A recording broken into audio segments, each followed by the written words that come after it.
Assalamualaikum warahmatullahi wabarakatuh. Alhamdulillahirabbil alamin. Alhamdulillahilladzi khalaqal mauta wal hayata liyabluwakum ayyukum ahsanu amala.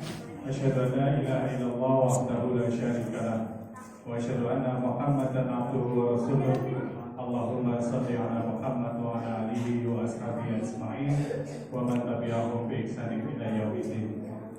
Ingkang kula hormati panjenenganipun Bapak Dukuh Kejawanutan inggih Bapak Purnomo. Ingkang kula hormati Bapak Ketua Takmir Masjid Al-Falah Bapak Surip Lanudrejo. Ingkang kula hormati Bapak-bapak, Ibu-ibu jamaah serta pengajian kajian fikih Al-Falah ingkang dipunrahmati Allah. Ingkang sepisan monggo kula panjenengan sedaya mujuaken puji lan syukur wonten kasartan Allah Subhanahu wa taala. Saestu wonten ing diwanci dalu menika kula panjenengan sedaya saged makempah manunggal wonten ing Masjid Al-Falah setunggal saperlu wonten ing dalu menika nglajengaken kajian fikih ingkang wonten ing dalu menika sampun rawuh Ustaz Misbahul Munir LC. Salajengipun sumangga amrih cekak-cekak ing udar kita awiti pepanggihan wonten ing dalu menika kanthi wawasan basmalah kula dherekaken. Bismillahirrahmanirrahim. Bapak Ibu ingkang dipunrahmati Allah, mugi-mugi kanthi wawasan basmalah pepanggihan wonten ing dalu menika saged manggihaken barokah kula panjenengan sedaya pikantuk rahmat antawisipun Allah Subhanahu wa taala. Amin ya rabbal alamin. Bapak Ibu yang dirahmati Allah, atas nama Takmir Masjid Al-Falah aturaken matur nuwun dumateng Ustaz Misbahul Munir ingkang saestu wonten ing dalem menika saged mendampingi nglajengaken kajian fikih ingkang wonten ing kajian fikih pertama sampun bahas babagan wudu lan sajatosipun tiap pekan pertama nanging kala wingi Ustaz Misbahul Munir berhalangan amargi wonten acara sanesipun saya dipun undur wonten ing pekan kedua menika. Lan wonten ing dalem menika babagan mandi dan tayamum. Mugi-mugi kanthi kajian fikih wonten ing dalem menika kula lan panjenengan sedaya saged nambah pemahaman bagaimana cara mandi, bagaimana cara tayamum yang benar seperti yang diturunkan oleh Rasulullah SAW. Pramila wekdal salajengipun kita aturaken dumateng Ustaz Misbahul Munir. Monggo mangke ingkang badhe paring pertanyaan, ada pertanyaan babagan toharoh boten namung babagan mandi dan tayamum bisa ditanyakan pada malam hari ini insyaallah wonten akhiripun. Wekdal kita aturaken dumateng Ustaz Misbahul Munir semua.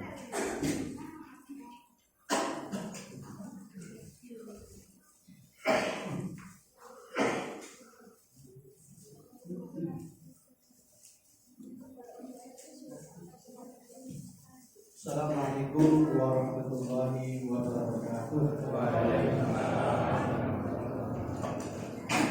Alhamdulillahi wa syukrulillahi wa la hawla wa la quwwata illa billah. Allahumma shalli wa sallim wa barik ala rasulillah la nabiyya wa la rasula ba'd. Qala Allah ta'ala fi kitabihil karim a'udzu billahi minasyaitonir rajim. Inna Allaha yuhibbut tawwabina wa yuhibbul mutatahhirin. Qala Rasulullah sallallahu alaihi wasallam la tuqbalu salatu bi ghairi tahurin. Sadaqallah wa sadaqa Rasulullah sallallahu alaihi wasallam. Bapak Ibu jemaah pengajian Masjid Al-Falah yang dirahmati Allah Subhanahu wa taala. Masjid Al-Falah atau Al-Falah kan. Jadi kalau falah itu artinya petani. Di Madura namanya falah. Ini masjid falah pun di tasjid. Makanya ada namun hayya 'alal falah. Mungkin tidak, ayo macul. Mungkin tidak terlalu pemahami. Hayya 'alal falah. Falah itu artinya kemenangan, kebahagiaan, kesuksesan, keberhasilan. Falah di dunia wal akhirat, artinya sukses di dunia dan di akhirat. Maka itu tujuan yang tadi kita dipanggil 5 kali ke masjid dalam rangka untuk hayya 'alal falah. untuk meraih kebahagiaan, untuk meraih kesuksesan, untuk meraih kemenangan. Falahun fi dunya wa falahun fil akhirah. Sukses atau bahagia di dunia dan sukses dan bahagia di akhirat. Maka masjid ini insya Allah akan selalu membawa falah, membawa kebahagiaan dan kesenangan dan kesuksesan bagi siapapun yang rajin salat berjamaah di masjid ini insya Allah. Dan insya Allah kita yang hadir malam hari ini, siapapun yang hadir, tujuannya apapun, niatnya apapun, selama orang itu yastami'una fil masajid atau yastami'una fi baitin min buyutillah yatluna kitaballah wa yatadarasuna. Siapapun yang datang ke masjid atau di sebuah tempat rumah Allah dalam rangka untuk yatluna kitaballah, membaca ayat-ayat Allah, wa yatadarasunahu, dan mempelajarinya. Penting tekoni bugi mriki. Buhnya ajeng patut snack. Layar-layar apa ajeng kadem gitu lah. Kamu tadi ibu nek sampai lebet asal putar itu. Dan ibu kalau sudah di dalam di dalam kan malah ikut bisa merasakan imannya di dalam ruangan ini. Siapapun yang hadir di masjid ini, siapapun yang hadir dalam sebuah majlis salah satu Allah untuk mengaji dan mempelajari ayat Allah, maka Allah akan berikan nuzilat alaihi sakinah. Allah akan berikan ketenangan kepada orang itu, kedamaian, kesejahteraan batin. Nek mari sugih nggih boten. Wong bumi teng masjid kok mari sugih nggih berani. Salat kok mari sugih nggih berani. Nek ajeng sugih nyambut kita ke masjid itu karena memang sudah kewajiban kita untuk menghadap Allah. Dengan kita rajin menghadap Allah, maka Allah akan memperhatikan kita. Selama kita perhatian dengan Allah, perhatian dengan perintah Allah, perhatian dengan apa yang sudah diperintahkan Allah, taat menjalankan perintah Allah, maka Allah pun akan membalasnya dengan kebaikan yang lebih banyak.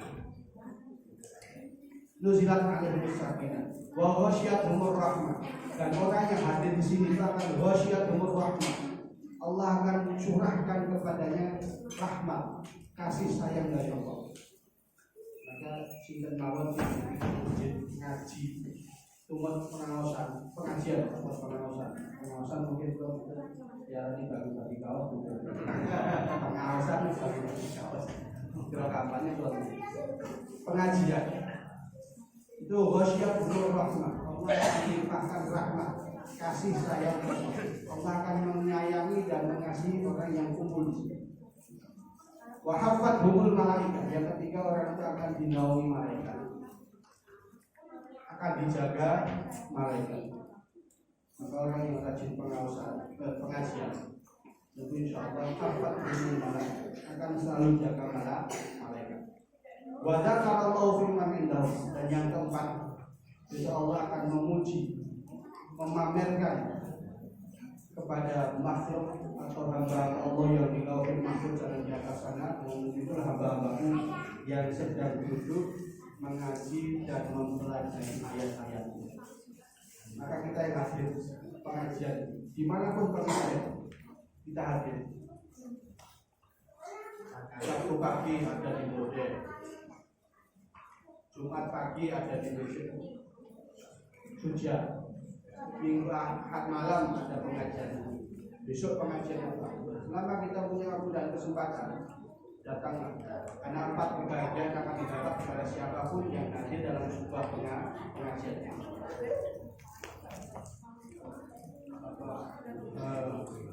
Allah akan berikan rahmat, Allah akan berikan kebahagiaan, Allah akan utus malaikat untuk melindungi orang itu, dan hamba-hamba itu akan dipuji Allah di hadapan makhluknya yang mulia. Maka insya Allah kehadiran kita di sini di setiap pengajian tidak frustro. Karena apa? Karena tempat kita ini, majelis kita ini, majelis yang sangat disukai dan dicintai oleh Allah Subhanahu wa Ta'ala. Maka insya Allah hadiran kita di sini, apapun tujuannya, sampai di dalam majelis ini, insya Allah 4 keuntungan atau 4 keutamaan bagi orang yang mengaji dan mempelajari ayat itu akan didapatkan siapapun yang hadir di majelis. Baik, maka dari saya, Bapak dan Ibu rahmatullah, jadi sekalian, bulan kemarin kita sudah mengawali kajian fikih kita dengan kajian Thaharah, dan kita sudah mengawali dengan bab wudu. Semoga masih diingat tentang tata cara wudu sesuai dengan sunnah Rasulullah SAW. Dan malam hari ini kita akan melanjutkan kajian fikih kita dan kita akan belajar sama-sama. Saya juga menganggap ini bukan materi baru, bukan hal yang baru, tapi apa yang akan kita pelajari pada malam hari ini itu semua dalam rangka untuk satu, memantapkan bahwa apa yang sudah kita kerjakan itu sesuai dengan tuntunan Nabi. Itu kan yang paling utama. Karena ibadah yang tidak sesuai dengan tuntunan Nabi itu Allah tidak ridho. Nabi mengatakan man amila amalan laisa alaihi amruna fa huwa raddun. Karena siapa beramal dengan amalan yang tidak saya ajarkan, tidak kami ajarkan, bahwa raddun, maka amalan itu tertolak. Maka kita belajar malam hari ini dalam rangka untuk memantapkan apa yang sudah kita pelajari itu sesuai dengan apa yang dituntunkan oleh Rasulullah SAW. Yang kedua, apa yang kita pelajari malam hari ini itu untuk meluruskan bila ada sesuatu yang kurang tepat dari apa yang kita lakukan.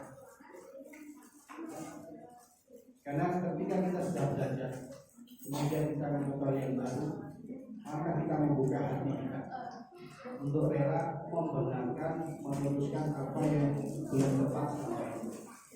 Maka apa yang disampaikan hari ini pada malam hari, kalau itu sudah diamalkan dan sudah benar, sudah sesuai, lanjutkan.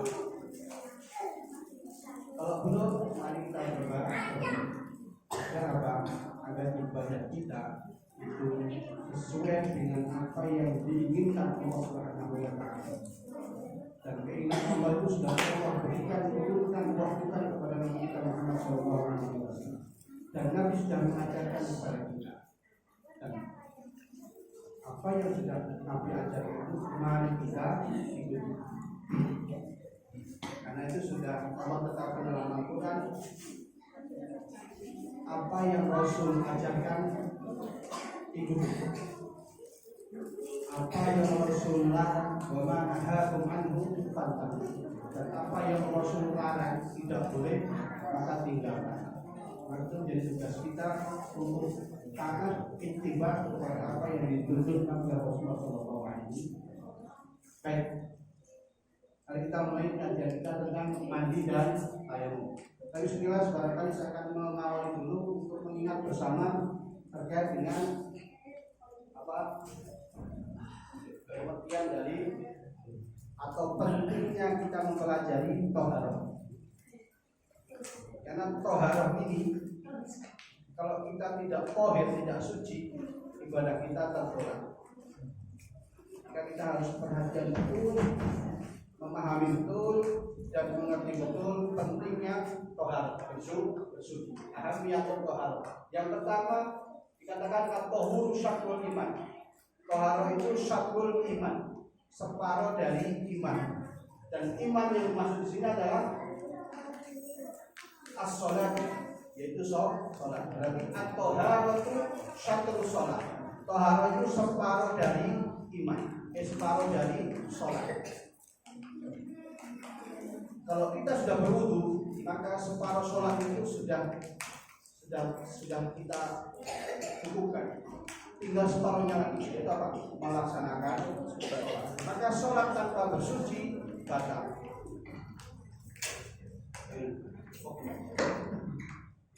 Tes.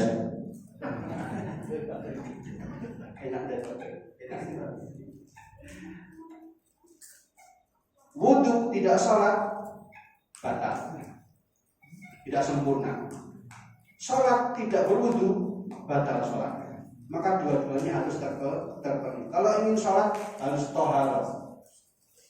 Kalau sudah toharoh, laksanakan sholat. Wudu yang bukan nanti sholat, yang bukan nanti wudu begitu, menjaga kesucian, menjaga mensuci, bukan tahu batal. Yang bukan nanti sholat, bukan mau nih. Berarti tidak sempurna. Bahkan berbahaya karena sholat itu barometer keislaman kita, keimanan kita. Orang sudah berani meninggalkan sholat sudah bisa kafir. Tapi orang kalau belum puasa itu masih bisa diganti. Tidak berhaji masih muslim, tidak berzakat masih muslim. Ini bukan sholat pun ambiar. Biar bukan jalan bohong. Kita tidak akan diterima Allah, tidak akan dimasukkan Allah ke dalam. Sudah jelas itu menjadi orang yang maka jangan pernah berani bermain-main atau meninggalkan sholat, khususnya laki-laki. Kalau ibu-ibu aman, ada waktu panjang. Bagi yang masih haid itu masih ada waktu seminggu 15 hari maksimal tidak sholat. Tidak sholat malah salah haid. Bapak-bapak, adakah alasan boleh meninggalkan sholat? Kalau Pak, ada enggak? Mas, anten alasan betul yang betul sholat? Ada betul? Oh, dari apa beda juga? Apa dia dan itu pun bebas, dan itu bebas. Pokoknya sultan itu bebas, dan itu dia bebas. Laki-laki tidak ada satu alasan apapun yang membolehkan meninggalkan sholat. Sakit masih bisa tayamum, nggak bisa berdiri duduk, nggak bisa duduk berbalik, nggak bisa melumah miring, misalkan miring dia mengkurang, bukan mengkurang, sakitnya jingkru pun sak bentuk-bentuknya tetap dia harus sholat. Apa harus 5 waktu? Ya 5 waktu. Kalau sakit bisa dijamak, turun asal dijamak, mari bisa dijamak, subuh jamak kali 2 pembahasan ini subuh aja nggak bisa dijamak, yang lain bisa. Jadi tidak ada satu alasan dari kita laki-laki untuk meninggalkan perjalanan jauh, sesulit apapun perjalanan itu sholat. Nggak bisa berhenti busnya di atas bus, di dalam bus.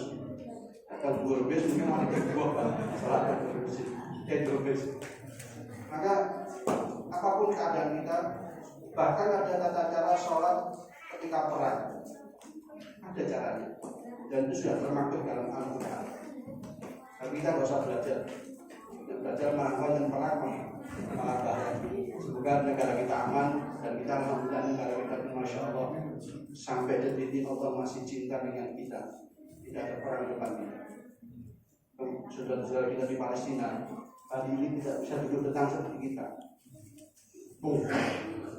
Jadi itu dua itu bisa di depan sana, bisa di depan, bisa jadi di depan. Maka kita yang sekarang berada di sini, alhamdulillah kita masih diberi ketenangan Allah, berbagai Allah. Maka ketenangan kita ini mari kita wujudkan dengan apa? Jangan lupa mendoakan mereka. Jangan lupa dalam setiap duduk kita sholat, selesai sholat, lantunkan doa untuk mereka. Dengan bahasa Indonesia tidak apa-apa, ya Allah berikan keselamatan kepada saudara-saudara kami di Palestina.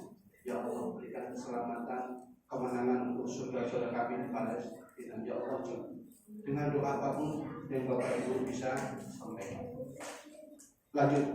Yang kedua, pentingnya iman, pentingnya bersuci apa? La tuqbalu sholatun bi ghairi tahurin. Tidak diterima sholat tanpa bersuci. Makanya harus kita jalani. Suci apa? Karena kita berarti suci apa yang harus kita perhatikan agar kita diterima sholat. Ketiga, at-taharatu miftahus sholat. Bersuci itu kuncinya sholat.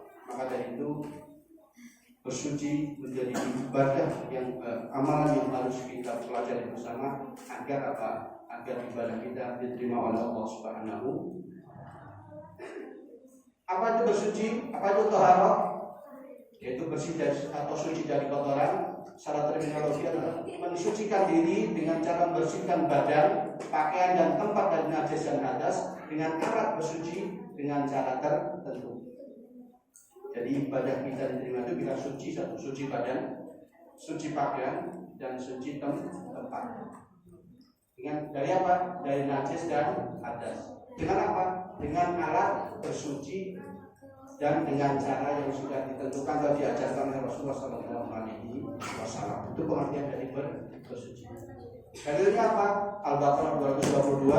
A'udzubillahi minasyaitonir rajim. Innallaha yuhibbut tawwabina wa yuhibbul mutatahhirin. Allah cinta dengan orang yang suka bertaubat dan cinta orang yang suka bersuci. Dari Nabi SAW, la yaqbalu sholatan bi ghairi tahurin.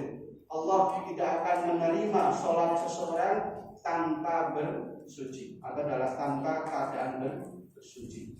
Makanya harus menjadi perhatian kita bersama. Suci apa saja yang harus diperhatikan? Pertama, suci batiniah dan suci badaniah. Yang kita akan pelajari yang di sini Bapak Ibu sekalian, jasmaniah atau badaniah. Karena kalau taharah ruhiyah atau batiniah itu nanti ada istilahnya namanya tazkiyatun nufus, mensucikan jiwa. Apa saja amalannya? Nanti mungkin di waktu yang akan datang, di waktu yang lain kita akan pelajari yang di sini. Kita sekarang fokus di sini dulu. Karena apa? Ini yang nampak, ini belum bersih, ini masih mungkin sah di sholat kita. Tapi kalau ini tidak suci, sudah pasti sholat kita tidak diterima. Makanya kita pelajari taharah badaniah atau taharah jasmaniah, suci badan, pakaian dan tempat dari najis dan hadas. Dengan bagaimana? Dengan cara taharah, yaitu wudu, mandi dan tayamum. Wudu sudah kita pelajari, nanti dua ini akan kita pelajari pada malam hari ini. Apa saja yang kita pakai untuk alat bersuci? Intinya alat bersuci adalah air. Ketika air ada, maka itulah satu-satunya alat untuk bersuci. Ketika kita tidak punya air atau kita tidak bisa menggunakannya atau air lagi tidak ada, pam macet sedia, pam lagi dikuras kemudian mati air, sungai kok reget, nggak bisa untuk bersuci, ya sudah kita nanti akan yang ke kayak kita akan pelajari. Kalau tayamum repot, nah nanti ada dua lagi, yaitu istijmar, bersuci dengan benda padat. Itu apa? Tisu, kayu atau batu. Kayu atau batu itu kalau di perjalanan. Kalau kita bawa tisu, maka tisu ini kita gunakan untuk bersuci. Yang pernah pergi umroh atau haji, ketika di pesawat, mesti di pesawat ada air, tapi terbatas. Yang pasti ada adalah tisu. Boleh tidak ketika di pesawat menggunakan tisu? Boleh. Karena kondisi saat itu darurat air kalau dipakai semua bisa habis, malah nanti merepotkan bagi yang mau buang air besar. Walaupun ketika kita buang air besar kita masih mungkin menggunakan ini. Suci tidak? Suci. Jadi jangan ragu-ragu ketika kita dalam keadaan darurat seperti itu, kita menggunakan tisu, kayu atau batu. Saya sudah praktekkan. Saya perjalanan ke Sulawesi, perjalanan di tengah hutan, saya kebelet, ini repot. Perjalanan sampai ke sungai itu masih 2 jam. Ini kalau saya tahan bisa lebih berbahaya. Bisa tulis keluar semua gara-gara saya tidak bisa menahan. Jadi saya minta sopir berhenti, saya lari ke tengah hutan. Waktu kok orang lagi, boleh kayu kok orang get. Akhirnya apa? Saya pakai jarum. Bersuci pakai daun. Pun aku dibayangin, bayangin lagi orang dikecok gitu. Tapi posisi seperti itu, suci tidak? Suci. Karena saat itu kita air tidak ada, kemudian batu, kemudian saat itu diberikan kok batunya kok berkapet tidak pas untuk saya pakai itu coba balik dulu. Akhirnya apa? Boleh kayu kok ya tidak ada, akhirnya saya pakai daun. Saya cari daun yang besar, yang bersih, saya potong-potong, saya amalkan. Jadi yang istisqa ini mungkin. Tayamum kita mungkin nanti akan pelajari bagaimana tayamum. Karena tayamum mesti pernah kita lakukan. Terkhusus ketika kita sedang sakit itu kita pasti akan biasanya tayamum. Alat bersuci adalah air atau kedua tanah sebagai pengganti. Yang ketiga adalah benda padat. Itu alat untuk bersuci. Bersuci dari apa? Dari najis dan hadas. Apa saja najis itu? Najis, ada najis ringan, najis sedang, dan najis berat. Istilah ini hanya untuk membedakan, tapi intinya satu, semuanya adalah najis. Walaupun dia kencing anak kecil laki-laki, tetap najis. Jangan mentang-mentang bayi belum makan hanya minum air susu dan kencing tidak kita cuci, dia salah. Tetap harus kita basuh. Karena dia tetap disebut dengan najis. Sedang itu ada air kencing, ada madhi. Ngetas di madhi. Ada yang belum tahu madhi? Madhi ini istilah fikih. Mohon maaf, nanti materi ini agak mohon maaf kalau saya terlalu vulgar bahasa saya. Nanti bab yang mandi ini, jadi mandi ini adus itu mesti kan wudhu. Enten sing adus buatan beli dulu, mesti beli. Maka nanti mungkin materi kita lain nanti terkait dengan mandi. Mohon maaf kalau bahasa saya terlalu vulgar. Tapi niat saya untuk belajar kita bersama. Kata mandi. Madi itu kan beda dengan wadi dan beda air kencing. Semuanya air. Tapi air kencing jelas. Kalau kita buang air kencing. Kalau madi itu air yang bukan air kencing, yang keluarnya sedikit karena satu bisa jadi capek atau karena rangsangan sesuatu. Dan keluarnya sedikit, dia tidak lengket, tapi tidak seperti air mani. Kalau mani mana nggak masuk karena mani itu air termasuk suci. Jadi itu madhi yang keluar karena capek atau karena rangsangan sesuatu. Kalau wadi itu tetesan terakhir dari air kencing kita.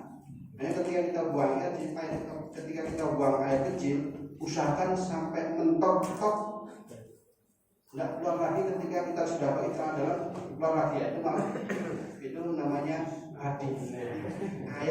Airnya bening, tapi itu menjadi air tetesan terakhir dari air kencing kita. Mohon maaf kalau bahasa saya vulgar sekali. Ya, kalau ini tidak bisa jelaskan, jelas. Bangkai jelas. Kecuali bangkai ikan. Bangkai ikan tidak najis. Malah kudu dadi bangkai. Tapi pun yang kudu dadi bangkai ajeng dimasak gitu. Ikan. Tapi kalau bangkai yang lain itu bisa haram. Tapi kalau bangkai ikan apapun halal. Ikan. Tapi kalau bangkai kambing, bangkai sapi itu bisa najis.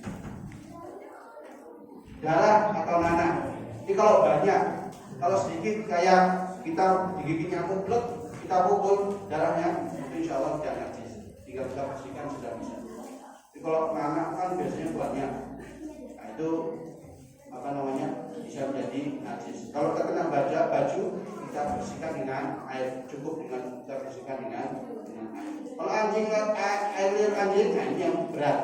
7 kali 1 dengan tanah. Tanahnya keberapa? Yang pertama atau di tengah yang terakhir? Monggo. Tapi saya sarankan jangan yang terakhir. Yang terakhir sudah sampai mau pakai produksi pintu, pengenung pintu ke iklamat. Ada terbalik. Gitu. Bisa jadi di kedua atau yang ketiga, yang jelas pakai salah satunya dengan tanah. Ini benda najis. Kalau hadas adalah keadaan tidak suci yang mengenai seorang muslim sehingga menyebabkan orang tersebut terhalang untuk melakukan sholat atau tawaf. Hadas ada berapa? Hadas ada dua, hadas besar dan hadas kecil. Hadas kecil apa? BAK, BAB dan apa mas? Ngentut. Nah, si ngentut itu berarti ada yang sholat ngentut, adik-adik harus wudu, tidak perlu mandi. Tiga-tiga ini kalau terjadi tinggal dicuci kemudian wudu kalau ingin sholat. Kecuali wudu kentut betul bisa diubah ya Pak. Itu ubahan apa dengan itu? Betul itu. Ini aja dicuci. Kalau ini tinggal langsung kamar mandi atau ke tempat wudu kemudian Nah ini yang akan nanti terkait dengan mandi. Kalau ada sebesar, yaitu apa? Ini untuk suami istri.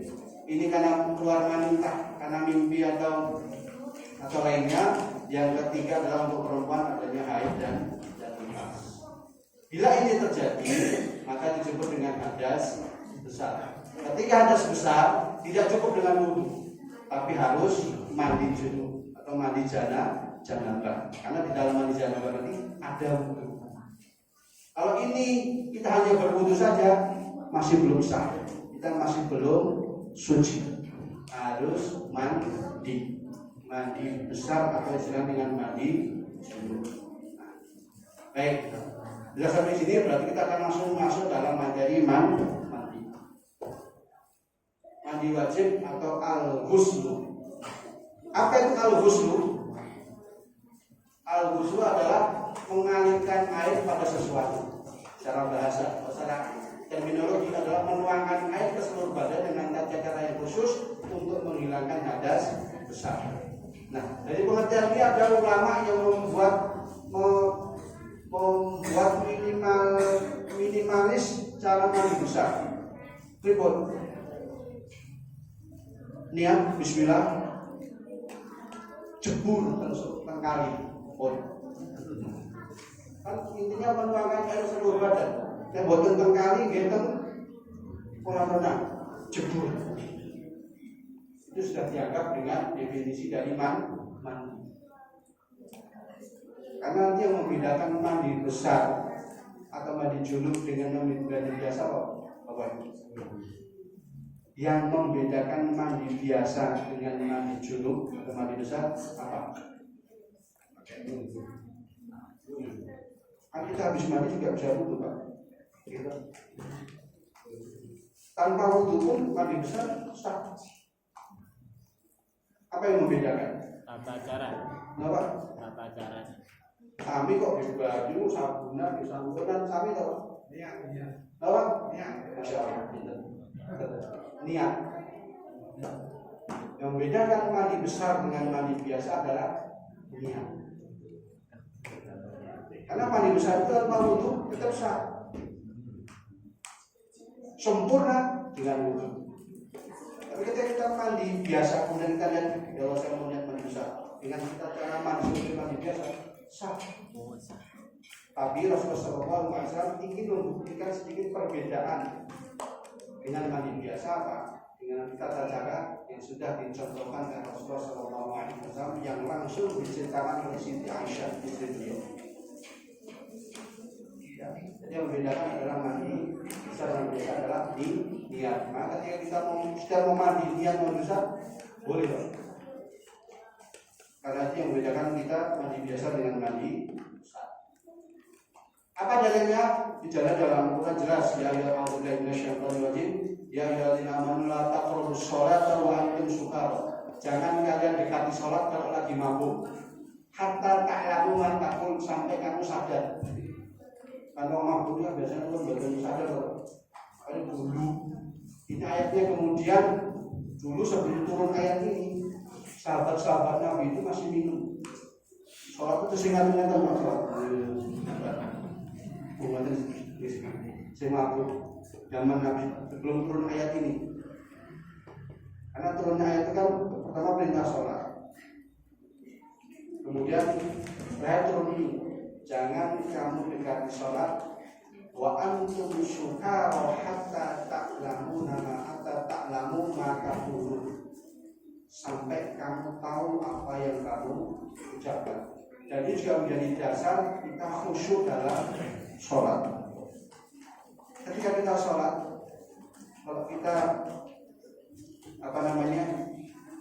ngelamun, berarti itu kita seperti orang yang ngelamun. Maka ketika kita takbir itu kita harus tahu Allahu Akbar, Allah Maha Besar. Bismillahirrahmanirrahim. Itu kalau bisa kita tahu artinya agar apa? Itu membantu kekhusyukan kita dalam sholat. Karena Allah katakan hatta ta'lamu ma taqulun, sampai kamu tahu apa yang kamu ucapkan. Sing paling sepuh teng mriki niku salate pun boten gitu. 5 ping pun 3 tahun berarti 5 kali 60 tahun, 60 kali 365 hari. Pinter nih. Ada mau apa itu? Jadi kontak gini pun apa? Umur apa? Sampai umam itu kan, oh bagi mesti rukuk, dari tidak, gitu lah. Tapi kita walaupun saat kita sudah hafal, tapi kita apa namanya? Berusaha untuk apa? Kita sadar dengan apa yang kita ucapkan. Allahu Akbar. Karena sudah begitu hafal pun sangat apil. Karena apa? Kalau kita tidak berusaha untuk memahami apa yang kita ucapkan, itu bisa mengurangi kekhusyukan sholat kita. Maka usahakan ketika imam membaca, kita dengarkan Alhamdulillahirabbil alamin. Kita ikut Ar-Rahmanir-Rahim, sehingga apa? Fokus kita bisa fokus dengan sholat. Dan kekhusyukan itu diawali dari sebenarnya dari wudu. Tapi ketika kita sudah sholat, kekhusyukan kita diawali dari pandangan mata kita. Maka Nabi mengajarkan kita sholat, pandangan kita kemana? Ke tempat sujud, yaitu tempat sujud pun tempat sujud. Nah, pun jenengan menilai sedikit, pun bubar. Lanjutkan 3 periode bubar. Gajah duduk, larang gajah duduk, jajali pilih nomor 1 lah. Kalau itu mengarahkan tulisannya Syauqi, wah terus jadi. Makanya ketika kita sholat pandang, selama pandangan kita berada di situ, insya Allah kita akan membuat khusyuk. Ketika pandangan kita sudah di tempat sholat, tempat sujud kita, kemudian kita mendengarkan imam membaca, insya Allah kita akan membuat khusyukan. Tapi itu diawali dengan apa? Ta'lamu nama taqulun, kamu tahu apa yang kamu ucapkan. Allahu Akbar. Kamu tahu apa yang kamu baca. Allahumma barik Allahu Akbar. Iftitah Allahumma barik kamu tahu apa yang kamu ucapkan. Dengan pandangan tetap di tempat sujud. Ketika sudah basmalah, imam baca basmalah, kita dengarkan sambil nikmatin Alhamdulillahirabbil alamin Ar-Rahmanir Rahim. Amin. Nanti imamnya baca apa, dengarkan. Tidak boleh Al-Quran fastami'u lahu wa ansitu la'alakum turhamun. Karena ketika kita mendengarkan, kita akan mendapat rahmat dari Allah. Selama kita berusaha seperti itu, insya Allah kita akan khusyuk dan kita menikmati sholat. Bukan aja bersulok, sobi mantap. Insya Allah kita akan begitu. Kenapa? Kita menikmati bacaan imam, kita menikmati apa yang dibaca. Walaupun kita nggak ngerti, yang penting kita dengarkan. Selama kita mau mendengarkan, kita akan membantu kekhusyukan kita dan kita akan mendapat rahmat dari Allah. Dan mati. Wala junuban illa abidi sabirin hatta taghtasilu. Dan juga jangan dekati sholat orang yang junub sampai dia itu mandi. Makanya hatta taghtasilu kita menjadi dalil kalau kita harus mandi kalau kita hadas besar. Jadi disilakan dengan junub. Apa yang membuatkan kita harus mandi? Yang pertama, keluar mani binan syahwat atau junub. Laki-laki perempuan sama. Berarti yang masih kecil-kecil kalau sudah balik nanti akan mimpi, namanya mimpi basah. Ini adik-adik masih ada yang masih kecil belum? Yang sudah umurnya berapa mas? 14. Angkat lagi. Udah belum? Sudah. Sudah ada pak. Sudah ada. Belakangnya 13. Sudah belum? Sudah juga. Tapi kan? Oh ya. Sudah. 11. Ya, nanti mas-mas kok juga malam-malam bukan kompol loh, yang kompol kan pesing, gitu. Ibu kalian tahu, bapak kalian tahu, oh kompol pilih pesing. Kalau mimpi basah laki-laki itu dia nggak pesing, tapi dia nanti yang anak itu akan tahu, lengket, ya kan? Itu. Mohon maaf bahasa saya agak vulgar, biar jelas.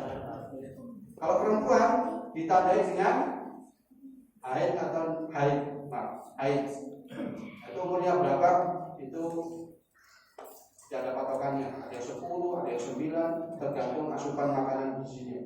Semakin bergizi semakin cepat perempuan itu haid. Sering makan telur puyuh cepat haidnya, karena protein tinggi cepat dewasa. Nah, ketika ini keluar makanya menjadi penyebab mandi. Entah keluarnya karena mimpi atau bukan mimpi, yang istilahkan dengan kalau dalam bahasa kita namanya onani. Ya, kalau itu dilakukan oleh laki-laki maka itu termasuk penyebab mani. Laki-laki atau perempuan keluar mani karena syahwat maka itu menyebabkan orang itu harus mani. Yang kedua, bertemunya dua kemaluan baik sudah menikah ataupun belum. Selama ada pertemuan dua kelamin itu, maka dia wajib mandi. Terlepas dari hukumnya nanti, karena itu penyebab mandi. Ya, itu bertemunya kelamin laki-laki dan perempuan, baik nikah ataupun belum nikah. Kalau sudah nikah itu halal, kalau belum nikah itu zina. Zina itu hukumnya nanti kalau belum nikah maka dicambuk 80 kali. Kalau sudah menikah berarti dia selingkuh, maka dia hukumnya dengan dirajam.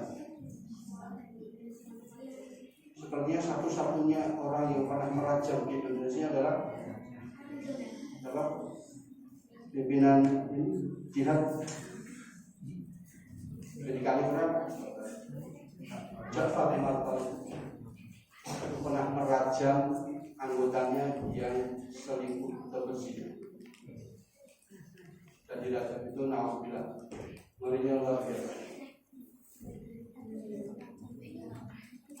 Dipendem, pisahkan kepala, dibandemi rame-rame, baik laki-laki atau perempuan. Na'udzubillah, semoga itu tidak terjadi. Itu yang sudah menikah. Kalau belum menikah, dia dicambuk 80 kali. Maka di Aceh itu ada pukulan cambukan bagi orang-orang yang pacaran. Itu salah satu contoh. Tapi itu terlepas dari itu perbedaan pendapat, jelas ada hukuman cambuk di Islam dan ada hukuman rajam di Islam. Nah, itu yang ngeri, memang ngeri, sadis, ya memang sadis. Tapi tujuan Islam bukan kesadisan itu.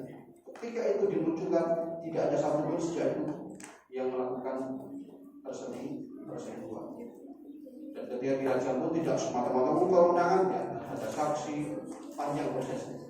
Secara fikih harus ada bukti, ada bukti fisik dan sebagainya, baru kita akan laksanakan ini. Kembali ke sini. Ketika terjadi pertemuan ini, baik keluar ataupun tidak, ketika ada pertemuan itu, maka itu menjadi penyebab mandi. Yang ketiga, bagi perempuan ketika haidnya berhenti atau nifas itu darah keluar setelah melahirkan, biasanya 40 hari. Tapi macam-macam, ada yang mungkin lebih cepat dan sebagainya. Kalau untuk perempuan, 2 hal ini yang menyebabkan dia mandi. Yang ketiga, keempat ya, ketika ada orang non muslim masuk Islam, maka dia harus diharuskan mandi. Dalilnya ada mandi, nanti diajari ya. Yang penting niat mandi. Caranya nanti kalau diajari dia bisa, kalau belum orang itu diajari niat. Dan niat mandi apa? Tidak ada niat khusus, nanti kita jelaskan di tata cara mandi. Yang terakhir penyebab mandi adalah apa? Kematian. Orang yang meninggal dimandikan. Dan orang yang memandikan mayat, bagaimana hukumnya? Sebagian ulama mengatakan mandi setelah mandi bagi orang yang memandikan mayat. Pendapat kedua, tidak perlu mandi karena dia tidak ada hadas yang terjadi pada dirinya, maka tidak perlu mandi. Yang ketiga, pendapat ketiga mengatakan kalau yang dimandikan itu non muslim, dia nggak mandi. Mana yang dipilih? Bebas. Mau mandi bisa, yang mandi tidak apa-apa. Terkait dengan memandikan orang yang memandikan mayat. Itu salah satu juga penyebab mandi. Tapi ini ikhtilaf, jadi mandi boleh, tidak mandi juga tidak apa-apa. Yang jelas yang tadi, yang penyebab mandi ini yang jelas ini mandi. Keluar mandi, ketemunya dua kelamin, ketika haid dan nifas berhenti, dan ketika orang non muslim masuk Islam. Yang jelas. Yang kelima, ini ikhtilaf, bisa diamalkan, bisa tidak diamalkan. Nah, bagaimana tata cara mandinya? Nah, langsung aja kita nantinya sudah terjemahkan. Nah, ini terjemahannya. Bagaimana tata cara mandi yang disunahkan oleh Rasulullah SAW? Ini terjemahan dari Rasulullah ini. Diriwayatkan dari Aisyah ketika menyebutkan mandinya Rasulullah SAW dari junub. Dulu Rasulullah SAW, nah di sini aja langsung, biar agak ada jam 9, karena undangan kita dari jam 9 sampai jam 9. Mandi yang sempurna. Bagaimana kalau kita ingin mandi? Pertama, niat dengan membaca basmalah. Jahar atau sir, dengan ucapan keras atau cukup dibatin? Cukup dibatin. Kenapa dibatin? Karena posisi kita di dalam kamar mandi. Sebelum masuk ya. Setelah niat kita ucapkan, mencuci tangan. Ketika kita mau mandi, niat kemudian apa? Kita mencuci tangan 3 kali. Kanan dulu 3 kali, kiri 3 kali. Ya. Setelah itu apa? Kita bersihkan kemaluan kita dengan tangan kiri.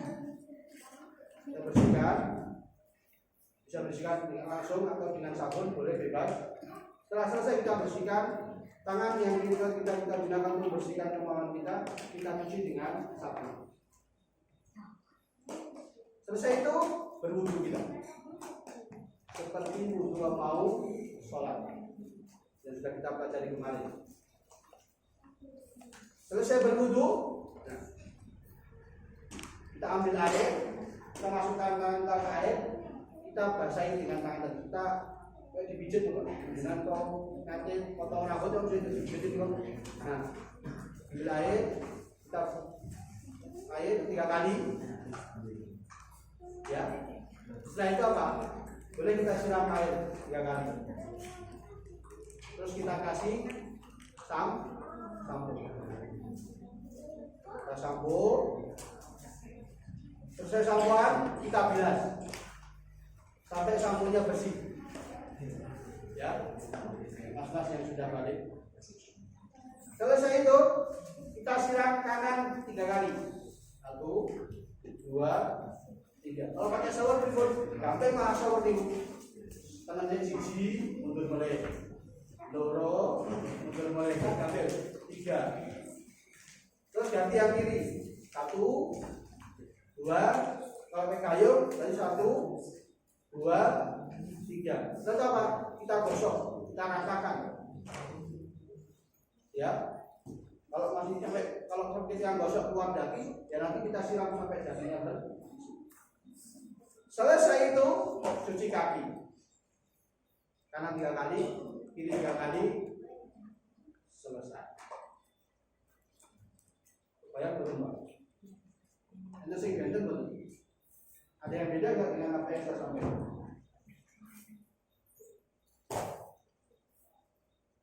Mengguyur pada kepala sebanyak 3 kali hingga sampai ke pangkal rambut. Mulai mencium kepala bagian kanan lalu bagian kiri dengan menyiram rambut dengan uang disambut tadi. Setelah itu diguyur seluruh badan dari kanan, setelah itu yang kiri. Terakhir mencucikan. Begitu gampang mandinya. Iya. Berarti sudah benar Pak. Kalau mas sudah benar berarti bapak sudah benar. Mungkin bapak nanti itu nanti habis pertama kali mandi. Bila seperti itu sudah lakukan, maka selesai sudah mandi besar di maka dalam hal ini dalam HPT disebutkan ada 7 hal penting dalam mandi. Yang pertama, niat dengan basmalah. Ini harus jangan ditinggalkan. Tapi yang membedakan kita mandi biasa dengan mandi junub. Kalau tidak niat berarti batal, harus diulang. Lihat lupa dan tidak ada kalimat niat. Apa itu membusukkan karena tidak diajarkan Nabi, jadi saya tidak menghafal. Karena Nabi yang mengajarkan dimulai dengan basmalah, sambillah atau tasmiyah, mulai dengan gampang jadi. Niat mau mandi dari luar ikannya bismillahirrahmanirrahim bisa. Jadi dari luar kamar mandi kita mau mandi, kita lepas baju dari luar bismillahirrahmanirrahim bisa. Sudah cukup. Setelah masuk kamar mandi, cuci tangan, cuci kemaluan, wudu, terus cuci kepala, membasuh tubuh, nanti disiram tadi kanan 3 kali, terakhir mencuci 3 kali. Ini intinya. 7 hal penting yang terkait dengan mandi wajib atau mandi janabah. Ketika ini dilakukan, maka sempurnalah mandi junub. Ketika ini diamalkan, maka sempurnalah mandi junub kita.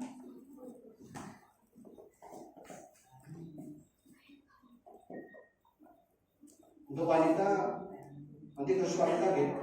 Gak enak di sini kalau ibu saya ada bapak biar jelas. Sekarang ada apa biar tahu, nanti ibu bapak juga punya istri kok. Jadi kalau ada yang kurang apa bisa dibenarkan. Untuk wanita, ketika Ummu Salamah bertanya kepada Nabi, rambut saya gelung Nabi, apa tahu dari boten sah kata Nabi? Tidak usah. Cukup kamu mengguyur air pada kepala 3 kali, kemudian guyur yang lain dengan air, maka kamu telah suci. Perhatikan, cukup dengan membasahi badan sudah. Tapi kalau perempuan itu haid itu adalah darah yang kotor, maka ada yang harus dicek terakhir, yaitu apa haidnya masih ada atau tidak. Itu bagi ibu. Itu darah yang kotor dan bau. Itu kita semua mengerti, dari ibu mengerti, maka ini untuk mengusap tempat keluarnya darah guna menghilangkan sisa-sisa. Nah, kalau perempuan kan maksimal 15 hari. Setelah itu masih keluar haid, maka itu dinamakan dengan istihadhah. Jadi setiap mau bisa setiap mau sholat mandi atau dibersihkan ketika mau sholat. Kadang-kadang perempuan ada yang haidnya tidak teratur, ada yang lebih dari seminggu atau 2 minggu. Maka ketika lebih dari kebiasaan, maka itu disebut dengan darah istihadhah. Maka itu sudah dianggap suci di hari biasanya. Biasanya ibu-ibu itu haidnya sampai 10 hari, kok 12 hari masih haid, maka setelah lebih dari 2 hari itu atau 2 hari itu ditunggu, kalau sampai lebih 12 hari kok masih haid, maka itu setelahnya itu menjadi istihadhah. Dia dianggap suci, tidak perlu mandi lagi, cukup nanti setiap mau sholat dibersihkan, kemudian berwudu. Itu khusus untuk ibu. Bapak kan sekali junub sudah selesai. Ini faedahnya nanti kita perhatikan dalam jam 9 kita akan masuk ke materi selanjutnya kaya. Semoga tadi babakan mandi sudah tergambar dan bisa dimengerti. Tayamum ini materi yang paling simpel dan paling mudah. Tayamum adalah al-qasdu atau maksud. Masalah istilah adalah sebuah peribadatan kepada Allah berupa mengusap wajah dan kedua tangan dengan menggunakan sohid atau permukaan bumi yang bersih. Dalilnya apa? Surat Al-Maidah ayat 6. Wa in kuntum marda aw ala safarin aw ja'atum minal ghaidi aw lam tasbihu bis-sa'a fatayammamu falam tajidu ma'an fatayammamu sa'idan thayyiban famsahu biwujuhikum wa aydikum. Jika kamu sakit atau dalam perjalanan atau kalau salah dari kalian itu buang air, hajat atau bersentuhan dengan wanita, kemudian tidak menemukan air, fatayammamu sa'idan thayyiban, maka bertayamumlah dengan debu yang baik, debu yang bersih. Dengan bagaimana? Famsahu biwujuhikum wa aydikum, dengan mengusap wajah dan tangan. Maka di sini sudah nampak cara bertayamum adalah mengusap wajah dulu, baru tangan. Dan ini dari Nabi apa? Nabi mengatakan wajulat turbatu halana tohuron idalam najid alma. Dan tanah bumi ini dijadikan untuk kita suci jika kita tidak menemukan air. Hadis yang tadi dikatakan bumi dibuat atau diberikan kepada kita semuanya sebagai masjid, tempat untuk sholat. Maka kalau yang pernah umroh, sering kita melihat orang sholat dimanapun tempat. Pokoknya berjalan, terus macam-macam. Ada yang teng toko nih, ngarep toko, terus macam-macam. Kenapa? Ini dalilnya. Kulluha masjidan, semuanya lah tempat untuk sujud atau masjid. Yang kedua, wajilat turbadul taurat di dalam masjid mah. Yang hadis yang atas tadi. Ini merupakan keistimewaan yang diberikan Allah kepada kita manusia. Semua tempat bisa jadi tempat sujud. Yang kedua, tanahnya atau debunya itu suci. Maka sandal kita itu kalau kena kotoran tinggal kita kosek di tanah, maka sandal kita sudah bersih. Itu salah satu cara tanda bahwa tanah itu bisa mensuci. Media tayamum apa? Nah, seluruh permukaan bumi yang bersih baik itu berupa pasir, bebatuan, tanah yang tidak baik atau kering, jelas kering. Tayamum kok basah, gitu. Air embun itu bukan tayamum. Tayamum itu pengganti dari air. Jadi harus medianya adalah yang kering. Bisa tembok, bisa kaca, bisa tengarap kan kata apa? Langsung ke padang pasir, kata gitu. Yang ringan bukan padang pasir, Pak. Lemah dan peringatan langsung jadi pupuk. Ya, jadi ini intinya bahwa alat atau media tayamum adalah bisa pasir, batu, tanah yang tidak berair atau kering. Kapan kita boleh tayamum? Satu, tidak menemukan air. Kalaupun ada air tapi tidak cukup untuk bersuci. Jadi nggak bisa lihat pakai air, tangan kita habis, hanya ada ember di 2-3 ember di rumah, maka kita bisa tayamum. Kalau di masjid yang lain juga, dengan mau naik motor terus cari air, dia boleh saja. Tapi kalau kita di rumah dalam keadaan seperti itu, kondisi kita, maka kita boleh bertayamum. Yang kedua, sakit atau takut akan semakin parah jika terkena air, itu boleh kita tayamum.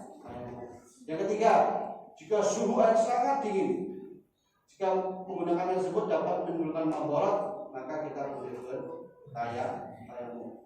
Tapi kayaknya di Indonesia tempat kita tidak akan sedingin daerah kutub, atau di daerah yang ada musim dingin. Tapi sekarang pun di musim dingin juga tidak ada masalah. Kenapa? Ada pemanas air. Di tanah suci sekarang bulan Desember ini musim dingin, Pak. Dingin juga. Januari sangat dingin. Nah, Di sana alhamdulillah Masjidil Haram Masjid Nabawi itu luar biasa. Khidmah untuk para muktamirin, orang umrah dan haji itu luar biasa. Ketika musim dingin datang, air itu sudah berubah hangat. Jadi berwudu kita nggak akan kedinginan. Memedaskan tempat wudu baru ada. Memedaskan tempat wudu malah dingin. Tapi ketika kita berwudu, bukan kabur. Soalnya apa? Airnya sudah hangat. Maka memang ini untuk kondisi tertentu memang kalau kita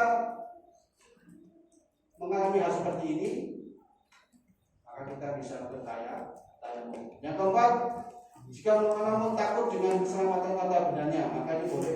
Jadi mungkin kondisi kita, mungkin kondisi perang, ada air terlalu berwudu atau nanti bulan lain malah dikejar musuh atau maritim tapi ini bisa. Yang kelima, jika ada air namun lebih dibutuhkan untuk minum atau untuk memasak, maka boleh bertayamum karena air lebih utama untuk minum atau untuk memasak. Ini hal-hal yang menyebabkan kita boleh tayamum.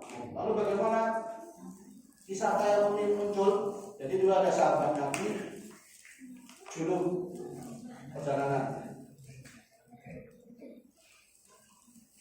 Dia karena nggak ada air,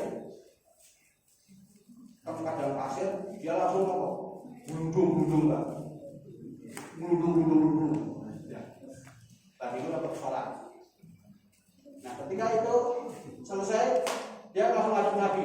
Pada dekat tuh lahu dalik. Saya sampaikan itu kepada Nabi. Faqala. Nabi ya cuma diam saja, tapi kemudian mengatakan tidak menyalahkan orang tadi, tidak suruh mengulang. Tapi Nabi mengatakan, innama yakfika antakula bi'idika kada. Cukup kamu melakukan seperti ini. Daraba yadayhi bil ardi darbatan wahidatan thumma masha shimala yamin wa kafai wajhi. Nah, nanti di sini tata cara menunjukkan. Tata cara bertayamum. Cukup kamu melakukan ini kata Nabi. Apa? Pertama, niat. Lagi-lagi tetap harus dengan niat. Karena niat itu intinya ibadah. Membedakan sholat subuh dengan sholat sunnah apa? Niat. Karena sama-sama 2 rakaat. Tahiyatul masjid dengan qobliyah subuh dengan sholat subuh semuanya membedakan apa?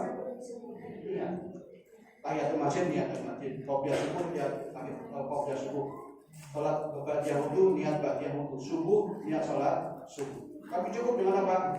Ketika kita niat tayamum, niat dengan membaca bismillah. Bisa diucapkan bismillahirrahmanirrahim atau dibaca.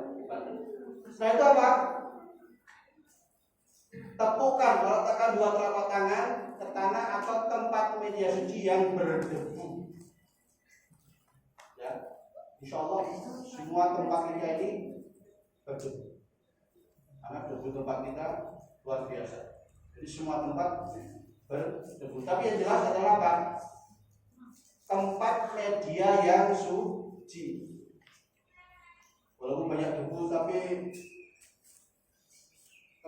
bak sampah atau bekas apa yang itu menjadi tidak suci, maka itu tidak bisa.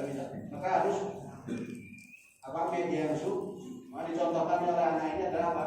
Di tembok. Karena paling mudah kita di tembok. Bismillahirrahmanirrahim. Plak di tembok. Nah itu apa?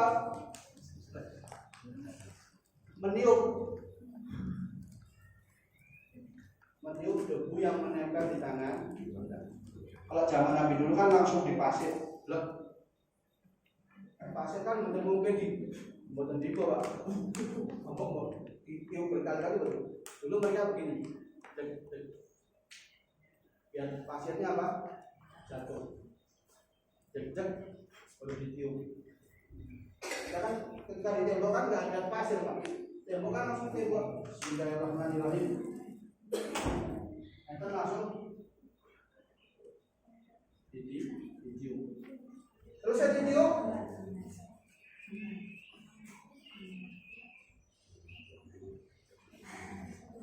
Usapkan ke wajahku, bukan ke tangan. Karena dalam ayat dikatakan famsahu biwujuhikum wa aydikum. Berarti wajah. Bismillahirrahmanirrahim. Ditiup, dan diusapkan ke wajah.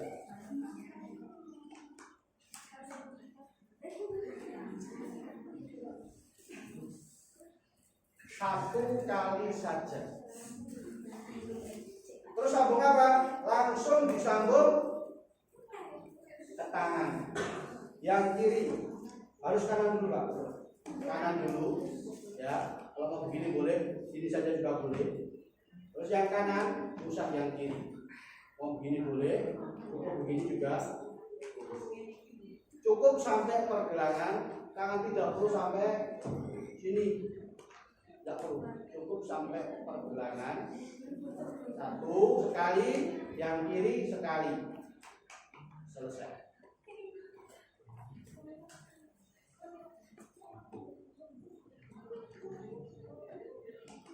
Usap dua punggung telapak tangan dan itu menjadi akhir dari tayamum di dan lagi tiup hu 3 usapan ke wajah 4 5 bisa Mas? Paham? Sebenarnya Pak, Bapak lupa. Bapaknya akhirnya pun paham, nanti kalau Pak pun dan itu bisa kita lakukan ketika kita dalam perjalanan kita naik bus perjalanan dari KLS ke Sumatera, perjalanan kan bisa 2 hari 3 hari, kadang nggak mesti yang berhenti. Di bus ya udah kalau berhenti nggak mau lewat, kalau nggak sholat tepukkan posisi depan kita atau ke kaca, di kaca kita malah berubah kombinasi. Kursi mau jangan diubah. Belum tiup hu ucapkan usapan wajah tangan kanan kiri selesai sholat. Jadi pahami Pak Bu? Itulah cara mandi dan tayamum yang kita pelajari pada malam ini. Kalau sudah saya lebih Pak. Nah, terus kapan tayamum batal? Tayamum batal ketika kita mau tayamum ada air. Berarti sudah batal. Tidak boleh tayamum ketika ada air.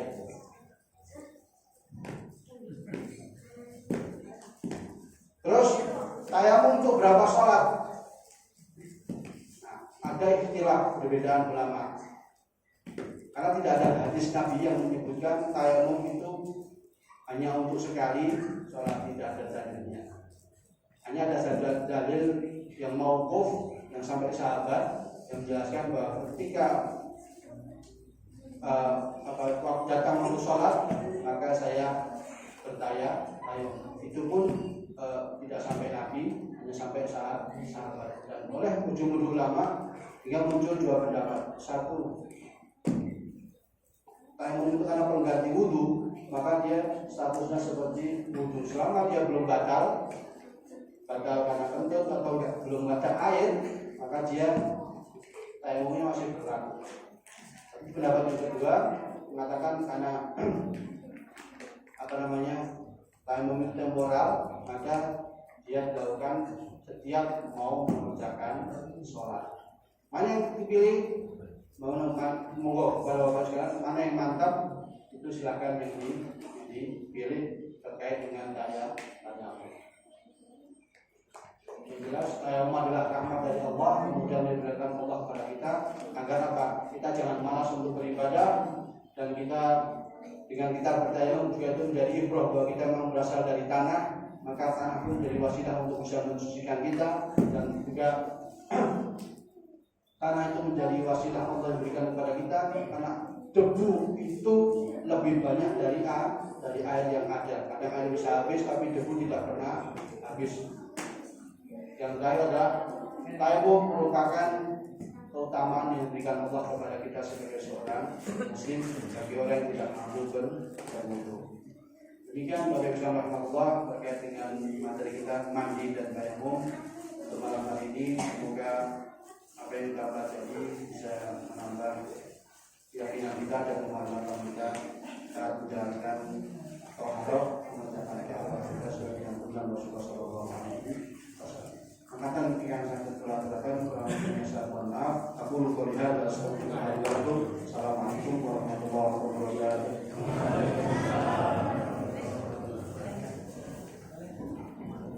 Matur nuwun kepada Ustaz Misbahul Munir yang telah menyampaikan materi mandi dan tayamum pada malam hari ini. Jadi masih ada waktu 5 menit, barangkali ada yang bertanya. Bapak Ibu sudah paham ya? Ada yang bertanya? Ada yang mau periksa? Monggo. Cukup ya Bapak Ibu. Alhamdulillah, semoga bisa menjadi materi yang membuka wawasan kita dan menambah ilmu kita sehingga cara tayamum dan mandi besar, mandi wajib kita bisa sesuai dengan yang dituntunkan oleh Rasulullah SAW. Karena kalau itu tidak benar, maka ibadah-ibadah yang lain menjadi tidak benar. Nek sholat, wudune kali mandine boten leres, maka sholatnya boten sah. Pramila mungkin sakit menikah membetulkan selama ini mandi dan tayamum ataupun wudu yang kita kerjakan telah kita kerjakan selama ini. Ya Bapak Ibu yang dirahmati Allah, demikian kajian fikih pada malam hari ini. Sebelum kita akhiri pengumuman, ya menikah akan dilaksanakan gerakan sholat subuh berjamaah. Insya Allah tanggal 24 Desember harinya Ahad, nanti bertempat jadwalnya di Masjid Al-Falah 2. Pramila saking menika dumateng Bapak Ibu dipun persiapkan untuk menghadiri pengajian gerakan subuh berjamaah.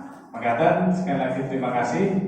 Kita akhiri kajian fikih pada malam hari ini dengan doa penutup majelis bersama-sama. Subhanakallahumma wa bihamdika asyhadu an la ilaha illa anta astaghfiruka wa atubu ilaik.